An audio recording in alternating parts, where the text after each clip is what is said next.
Industri BPR berperan sebagai lembaga intermediasi keuangan yang melayani seluruh masyarakat hingga ke pelosok daerah di wilayah operasionalnya. Dalam menjalankan aktivitas bisnisnya, BPR menghadapi beberapa risiko operasional.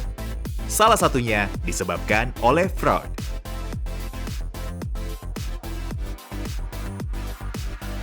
Adanya pemberitaan negatif akibat kejadian fraud di BPR ditengarai dapat menurunkan kepercayaan masyarakat dan akan mengganggu eksistensi industri BPR di Indonesia.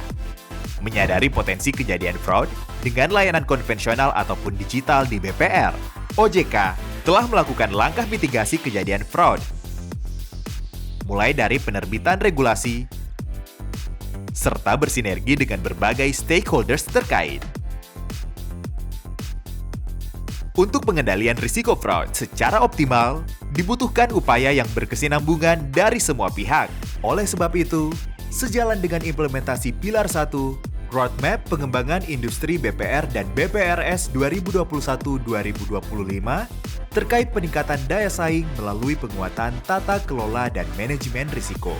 OJK menerbitkan buku panduan strategi anti-fraud bagi industri BPR atau SAF BPR, yang bertujuan untuk meningkatkan kesadaran anti-fraud bagi seluruh insan dan stakeholders BPR, serta sebagai pedoman pengendalian fraud di BPR.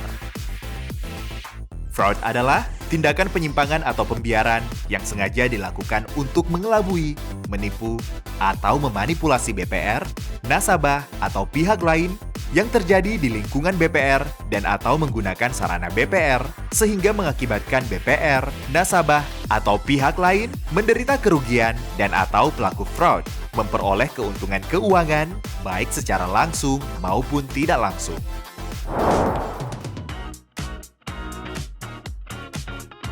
Menurut Fraud Diamond Theory, seseorang melakukan fraud disebabkan oleh 4 faktor. Pertama, tekanan atau motif, seperti tuntutan gaya hidup atau kebutuhan mendesak. Kedua, terbukanya kesempatan melakukan fraud, seperti belum optimalnya pengendalian internal di BPR. Ketiga, rasionalisasi atau pembenaran untuk melakukan fraud.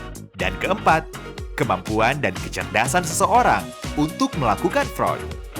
Toleransi atas kejadian fraud yang kecil dapat menjadi cikal bakal toleransi fraud yang lebih besar dan berdampak lebih luas.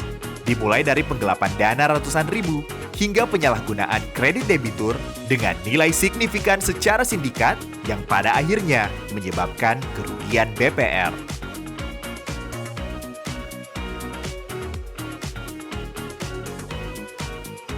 Dengan lebarnya disparitas skala usaha BPR, maka strategi anti-fraud dapat diterapkan secara bergradasi, yaitu strategi bagi BPR berskala kecil atau belum memiliki SAF melalui penerapan prinsip dasar, dan strategi bagi BPR berskala besar atau telah memiliki SAF melalui penerapan prinsip lanjutan.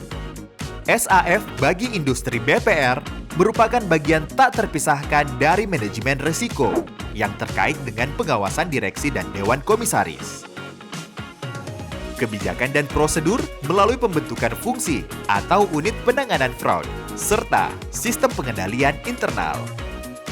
Penerapan SAF bagi industri BPR terdiri dari 4 pilar. Pilar pertama, pencegahan. Merupakan tindakan utama untuk mencegah terjadinya fraud di BPR.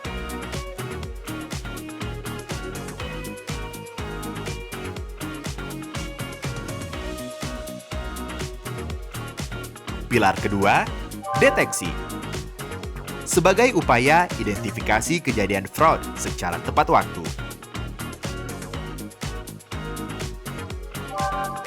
Pilar ketiga, investigasi, pelaporan, dan sanksi. Berupa mekanisme investigasi dan pelaporan fraud secara efektif, serta penerapan sanksi yang menimbulkan efek jera. Serta pilar keempat, pemantauan, evaluasi, dan tindak lanjut. Merupakan upaya untuk mengendalikan fraud secara responsif dan penyelesaian kasus fraud secara tuntas.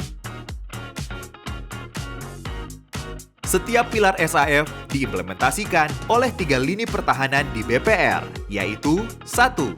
Fungsi operasional, 2. Fungsi manajemen risiko, 3. Fungsi internal audit, yang didukung OJK untuk memperkuat lini pertahanan yang ada. Selain OJK dan industri BPR, pengenalan dan kesadaran anti-fraud juga perlu diterapkan oleh nasabah BPR sehingga dapat terwujud industri BPR yang resilient, berkelanjutan, dan bebas fraud. Ayo, unduh panduan SAF bagi BPR pada website OJK.